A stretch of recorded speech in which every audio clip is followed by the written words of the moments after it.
Welcome, starseeds and light workers and everyone who just wants more love in the world. I'm reaching out because I have noticed that all the wonderful people who I love to follow on YouTube and social media who are talking about the current state of the earth and the world and energies changing and shifting and perspectives shifting and 3D, 5D, I'm all about it. And there's one thing that I haven't seen talked about though, and that's why I'm doing this. I hear a lot of talk about love, but not much on how. So that happens to be something I really know, not just from spiritual experience and personal experience, but from the scientific point of view and traditional wisdom contemplation point of view, and it all goes together. So hear me out. Let's talk about what is love to start. Okay.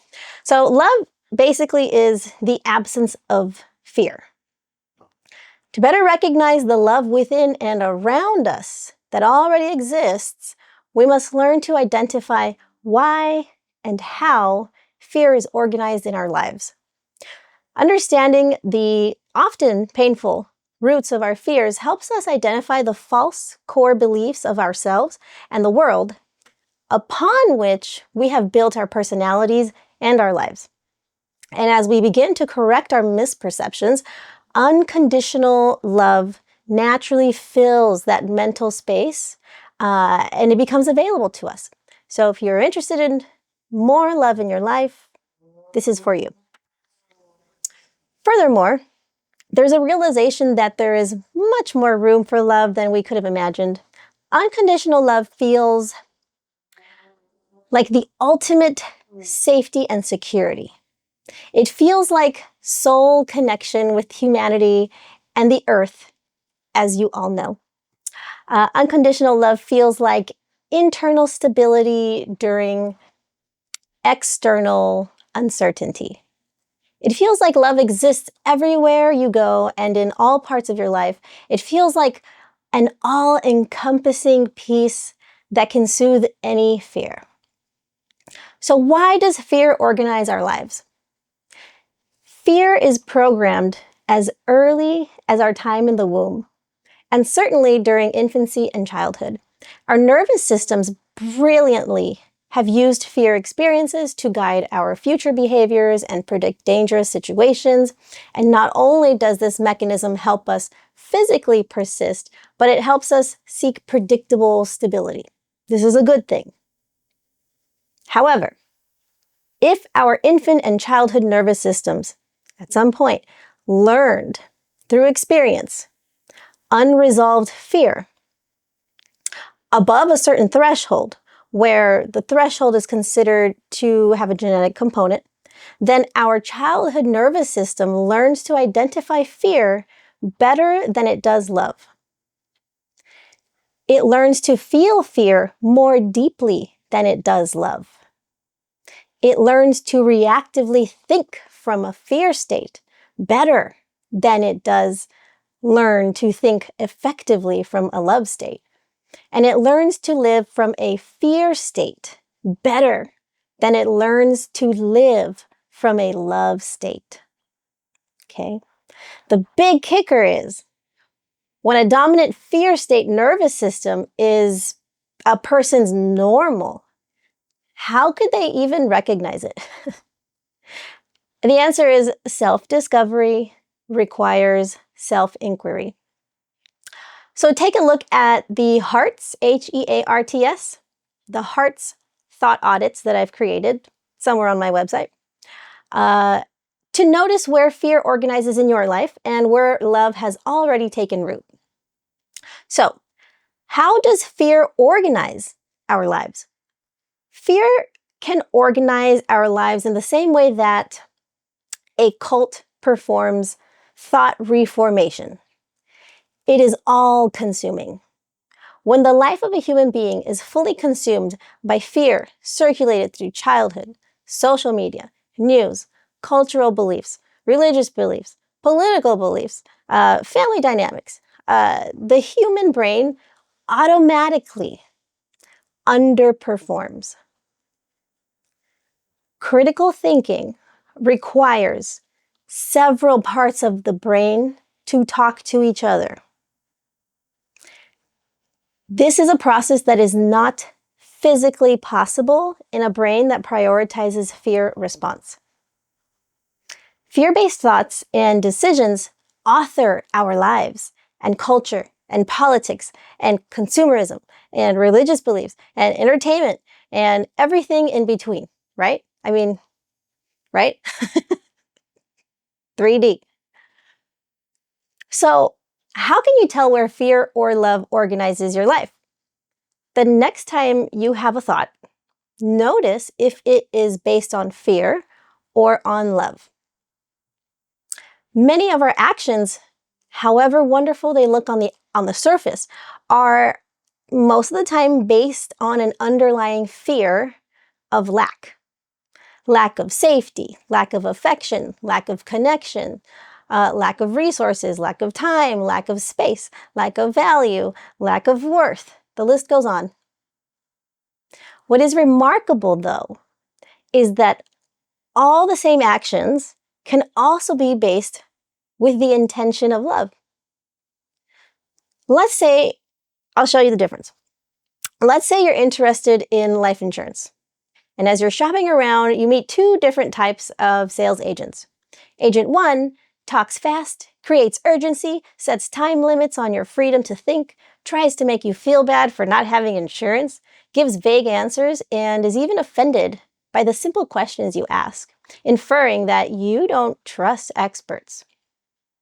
Agent 2 maintains a moderate pace of speech, pauses to let you think and speak, answers questions thoughtfully with intention to educate, and appears to have no attachment on whether or not you buy insurance from them, and helps you consider what is actually best for you specifically. So clearly, Agent 1 wants to control you and the outcome, and Agent 2 wants to help you make the best decision for yourself, even if that means not buying insurance from them. Okay, so if we dive into these sales agents' lives, we might see evidence of Agent 1's style of rushing decisions, controlling others, and controlling their environments. Agent 1 has a core belief that their worthiness depends on productivity, accumulation of material wealth, and social status. After all, their parents have always guided Agent 1 to outperform their cousins in everything they do, telling Agent 1 that they are better and smarter than them. Agent 1 has learned as a child that accomplishments were rewarded with affection and connection. The rushed style of selling life insurance reflects Agent 1's ancient survival skills that helped them navigate emotionally distant caregivers. Agent 1 has a core belief that their value and worthiness of love must be earned. Diving into Agent 2, we learn the opposite. Their style of analytical thinking and creative problem solving are evident in their life and all their decisions. Agent 2 has a core belief that they are always worthy of unconditional love, and they themselves are the source of their own love and happiness.